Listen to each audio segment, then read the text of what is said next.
nimuhorane n'umukama. Inkuru nziza ya Yezu Kristo nk'uko twayandikiwe na Yohani Mweranda.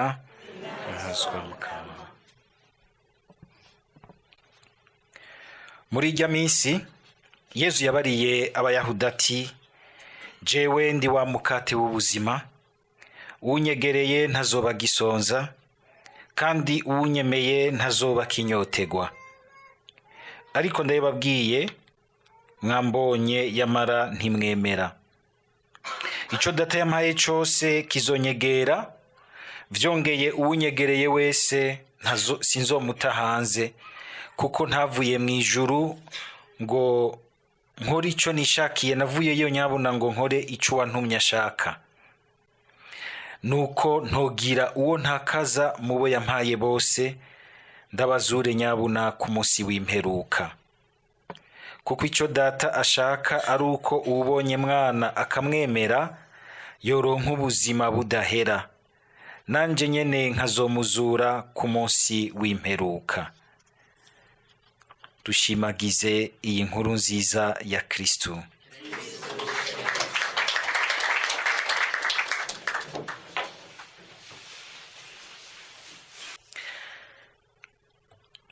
Tugerageze kuzirikana aya majambo y'Imana dushingirana cyane cyane kuri iki gisomwa ca mbere kibandanya kitwereka ingene Yezu yizuye mu bapfuye, yigaragaza mu bubasha bwiza budashobora gutsindwa n'ububasha bw'umwijima. Twumvisemwo muri iki gisomwa twakuye mu gitabo cy'ibikorwa by'abatumwa, hagarutse aba bantu babiri bo mu ntango z'Ekleziya bakomeye cyane. Wa mbere n'uyu muntu wa mbere yatanguye gupfira Yezu Kristo, uyu mudiakoni Stefano. Twarumvise ivy'ubuzima bwiwe muri iyo misi hitiye.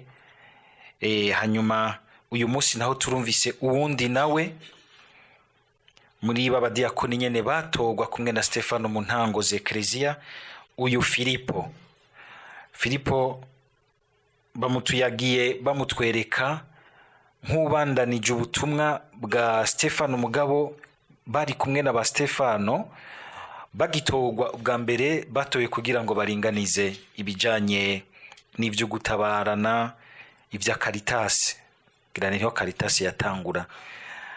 Abadiakoni ba mbere bari bashinzwe guca bunganira abatumwa kugira ngo ntibahave usanga umenga batwawe mu vyo kuringaniza, ivyo gutunganya, ivyo gutabarana, ahubwo bitwararike kumenyesha ijambo ry'Imana. Aba nabo baheze bitwararike kuringaniza rero ibijanye n'ivyo gutabaruka canke kuri abana bariya, ntihagire abusanga mu muryango w'abakristo bibagiwe. Ekleziya ritanguye kuziraguka rwose, ugasanga rero haraza haravyuka ibibazo. Nagomba mu kubandanya tubanze twumve neza ingene Imana idatsindwa kandi muneza. Turumvise ingene ngo urupfu rwa Stefano rwateye umubabaro benshi, ngo kandi kuva kuri urwo rupfu haca haza uruhamo rukomeye. Abatashaka yuko inkuru za Yezu Kristo imenyekana, ibandanya yigishwa ko Yezu Kristo yadutse mu bapfuye, abandanya yigishwa, barahagurutse barabishiramwe inguvu nyinshi, barahama gose abakristo ba mbere barimwo bajya batumwa ba mbere n'abandi bakenya bari bamaze gutangura kwemera, barasanzara mu yindi mihingo myinshi. Bo bakibaza bati rero ivyo uwo muntu turiko turabiheraheza, ariko ntibamenye yuko igihe babukaranga Imana ko yari musi y'urujo.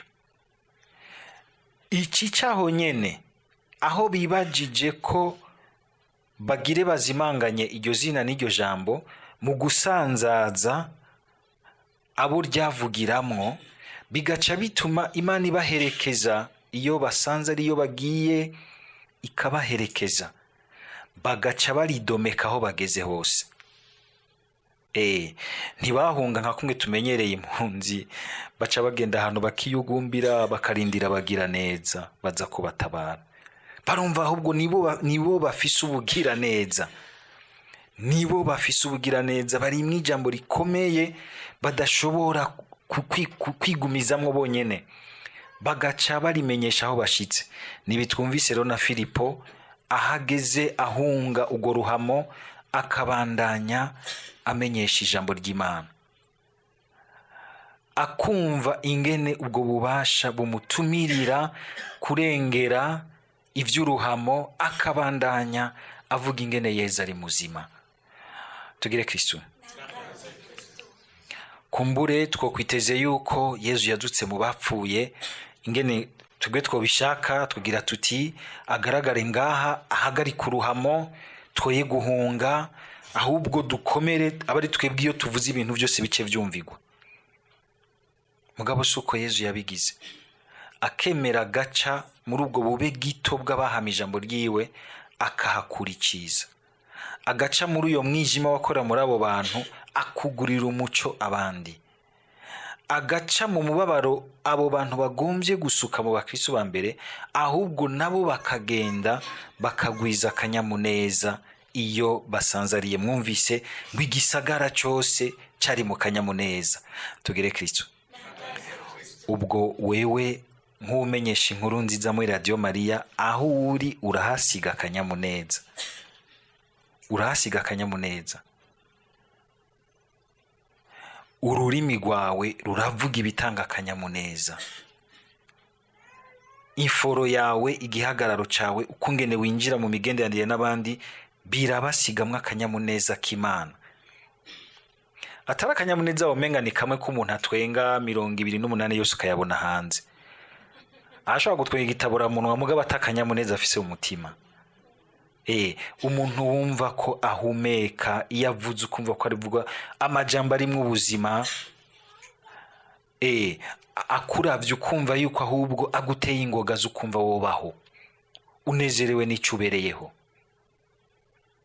Kuko nkuko tuvyumvise, ubuzima Imana igomba kuduha budahera buhera muri ubu. Yezu akagira ati uwufungura umubiri wanje arafise ubuzima budahera.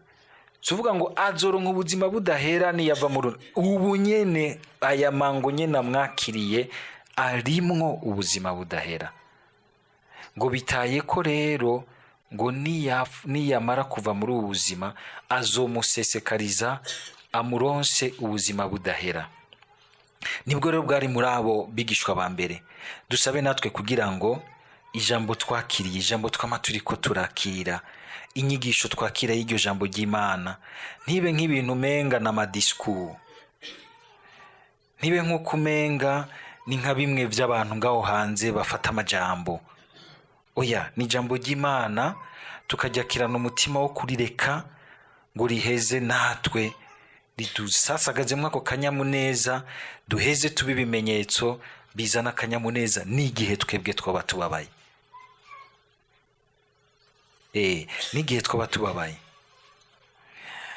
ntikibuza yuko Mukama ashobora guca no mu biriko biratubabaza agatanga akanyamuneza. Byose twaba turaganira, mbwira ati ngo uravyibazo bibi ndimwo, haguruka uje gukora ubutumwa, urabe kudacuhura n'akanyamuneza. Ibagira, irengera ibyo urimwo, ntuvyiyugaraniremo kuko bica bikuremera gusumvya, ahubwo urabe ko atahundi waha akanyamuneza. Kajya akanyamuneza utanze k'inkuru nziza, ubu ubereye inkuru nziza mu Mukama, atuma agaruka kuba kandi kanyamuneza kongewe ku kanyamuneza kawe, gaheza kakanavura n'ivyari biguhanze. Nibwo buhinga bw'Imana. Imana ikagira iti itwararika ahubwo kuba akanyamuneza kabibwe mu buzima bw'abandi, nzoheza ndagusesekariza akanyamuneza. Ivyo navyo tubihabwa n'inguvu z'Imana dukura muri Eucharistia. Eucharistia mwumvise ingene aha Yezu ariko arabisigura, agira ati ngo uwufunguye umubiri wanje bimuha kunyegera, atari ukunyegera gusa bisanzwe, muri we akaronka ubuzima kandi ubuzima budahera. Mugabo yatanguye agira ati ngo uwumwemeye ntazoba kinyotegwa, uwumwemeye. Hanyuma ngo arabandanya agaca agira ati ngo kuko ntavuye mu ijuru ngo nkore icyo nishakiye, navuye ngo nkore icyo uwantumye ashaka, nuko ntogira uwo ntakaza mu bo yampaye bose, ndabazure nyabuna ku munsi w'imperuka. Yezu mu kuvuga ko ari umukate w'ubuzima agaca agira ati kandi ngo uwunyemeye ko amumara inzara n'inyota, kandi ko azomuzura mu bapfuye. Ariko aratwereka ingene muri we, muri Ukaristiya yiwe, ibitangaza binyegejwemo. Sinzi ko bitugarukamwo tukavyibuka iyo uhejeje gusangira ukakira Yezu Kristu, ingene ngo haza inyota yawe n'inzara yawe, atari inyota y'ibiharage n'umuceri, pito inzara y'ibiharage n'umuceri, canke inyota ya karoyale. Uyu munsi abana bafataga kiki kakabakubita kiki bakagwa hariya. Si iyo nyota, iyo nyota burya irabura iyindi nyota. Si ni ya nyota tubona umuntu anyoterwa agataha, abantu banyoterwa ivy'akaryohera mubiri. Ibyo bikerekana ingene hariho iyindi nyota ikomeye iri hariya mu ndiba, kuko ivyo bishikiriye ukibaza ngo urayimaze canke iyo nzara urayimaze, ntikibuza ko ejo usubira gusonza, ntikibuza ko ejo usubira kuyumva. Iyo nyota Yezu agomba kuvuga ni iyo nyota y'ubuhigwe, ubuhigwe turondeza, ariko ugasanga kenshi turihenda. Ivyo twiha nk'ibiryoshe, nk'ibiryohera umubiri, ivyo gufungura, ivyo kunywa n'ibindi vyose bidashobora kumara, ahubwo ivyo nibiherekeza kugira ngo umuntu agumye igishobora guhaza inyota, nako inzara kikamara inyota vy'ukuri umuntu afise inyota yo guhoraho. Kuko ivyo vyose dufungura tukagira iki kugira ngo tubeho, tuziga mu buzima bwa hano kw'isi.